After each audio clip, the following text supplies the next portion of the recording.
Hello everyone. Okay, I hope we're all well and happy. This is the first YouTube video of the academic year for your first years. Obviously I saw you all in induction week, so you kind of know how we're going to do things. So in this session or lesson or whatever you want to call it, I'm going to very quickly go over some of that stuff which I set to do about suffrage, and then I'm going to set you off doing the work about 16-year-olds and prisoners. So it shouldn't be a very long kind of little overview. So the work I set you when I saw you last week or this week was to do that stuff about some of the background. Like I said in lesson, you're not going to be asked a question about the Great Reform Act of 1832 unless you're doing some kind of Victorian history course somewhere. But it is on the exam specification, and so we need to know about it. I think the main thing you need to know about these various acts is what's basically on that Dan Snow video, which I should have a look at on Teams. This idea that Britain gradually over 100 years went from virtually no one having the right to vote in the early 1830s, it's just a few landowners and all this sort of stuff, and by the time you get to 1928 it's all men and women over 21.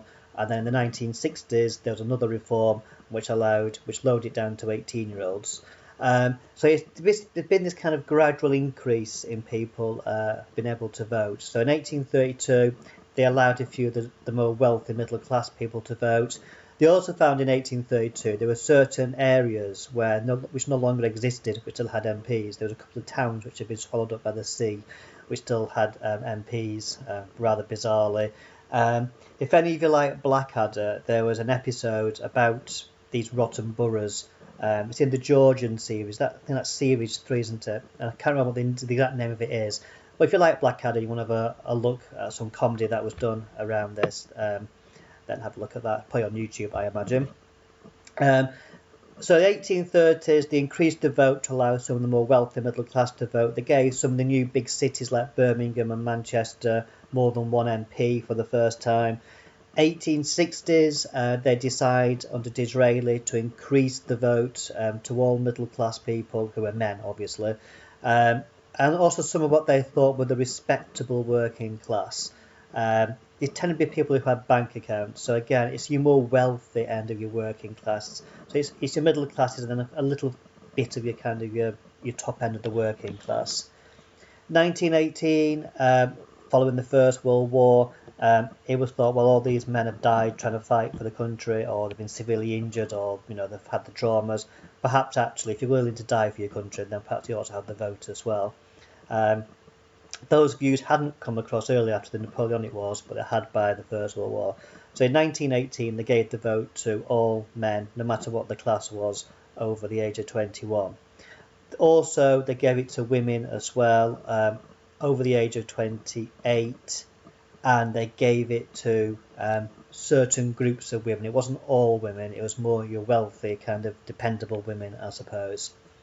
And then you get to 1928, where they basically levelled the women up with the men. So all men and all women now got the vote age 21 or over.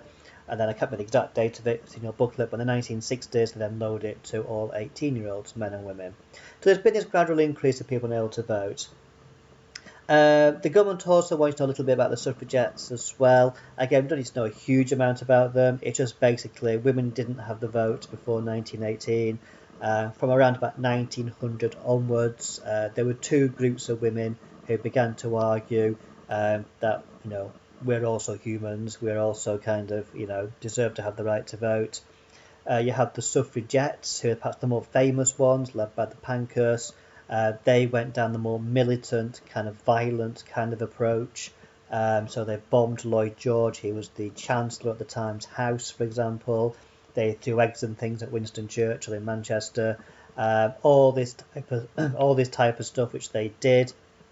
We just leave you to ask, actually, in a democracy, is violence always the way? And of course that particular question is also relevant today, isn't it, with Black Lives Matter and those statues and stuff. In a democratic society, should you be resorting to violence? Just something to think about. The other group of women who were trying to get the vote were the suffragists. They were, I always call them the nice ones.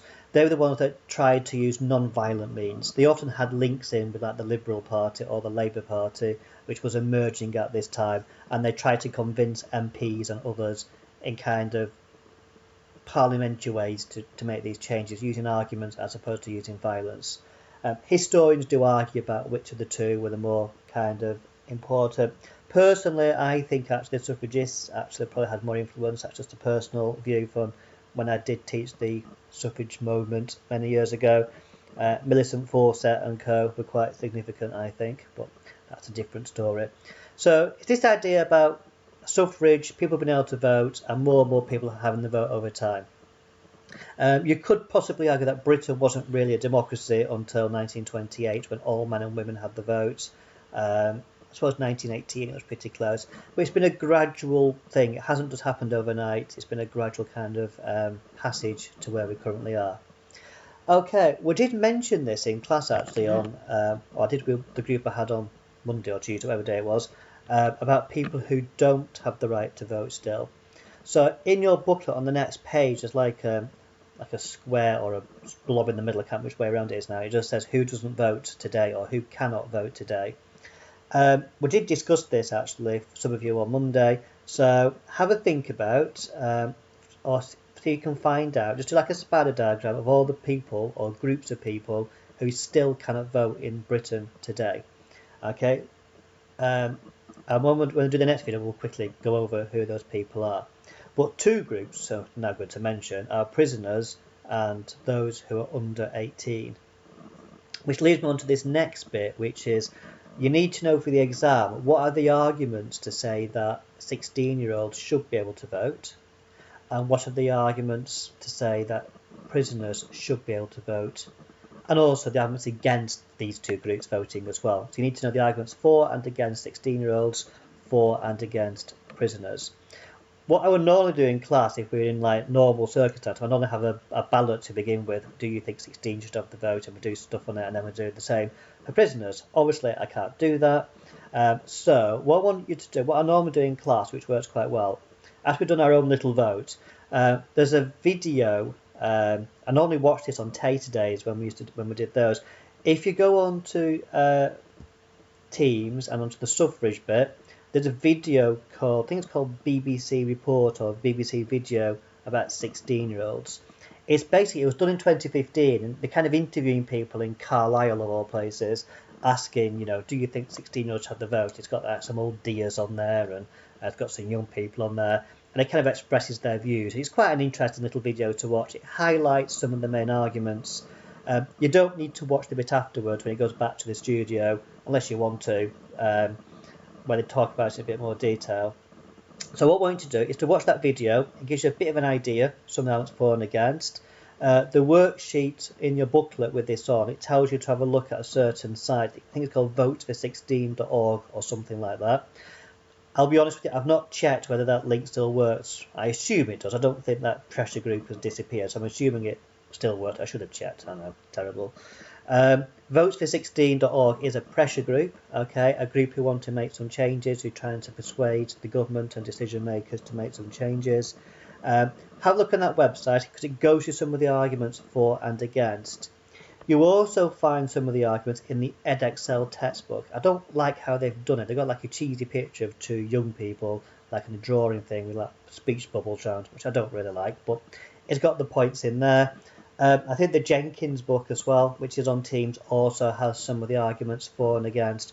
I mean, there's not that many to be fair, so they kind of went over the same ones. So use the combination of Votes for 16, the Edexcel textbook, have a look at Jenkins as well, and fill in the sheet and just make sure you know the arguments to say, yeah, 16-year-olds should have the vote, it's a disgrace that they don't, blah, blah, blah, blah, blah.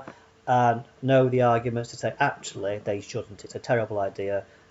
You must be 18 at least. Blah, blah, blah, blah, blah. Okay?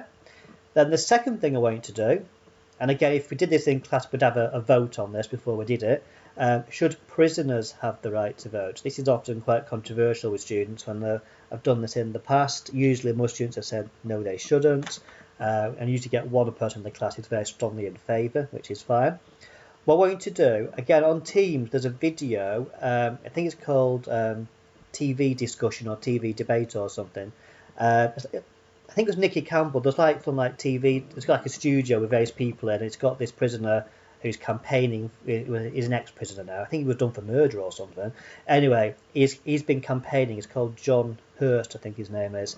He's been arguing that prisoners should have the right to vote, and it goes against their human rights that they can't.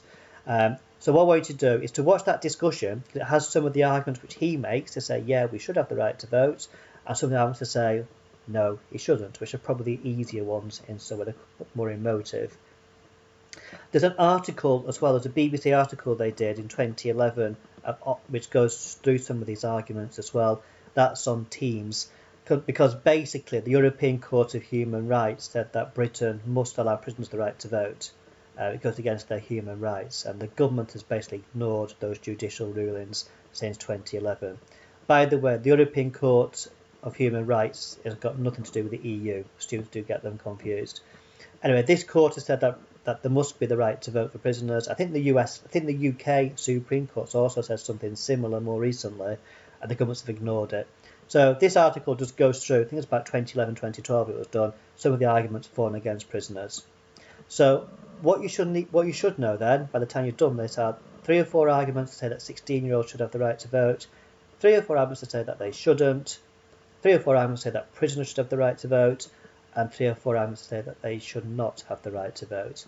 Because these could be exam questions. They could ask you a question on 16-year-olds being able to vote or not. So you need to have some facts and details at your disposal. So that's something which you need to do. I'll do another video. Where are we? I might do it at the weekend or possibly next Monday or something like that. I can't remember when I see you all. It's all quite confusing, isn't it? But I'll do another video kind of inside the weekend probably. So if you get this done over the next few days, and then I'll do another video, as I said, next week. Any problems with any of this, then do just send me an email to say I'm stuck or I can't find this or whatever, and I'll try and help you. Okay then.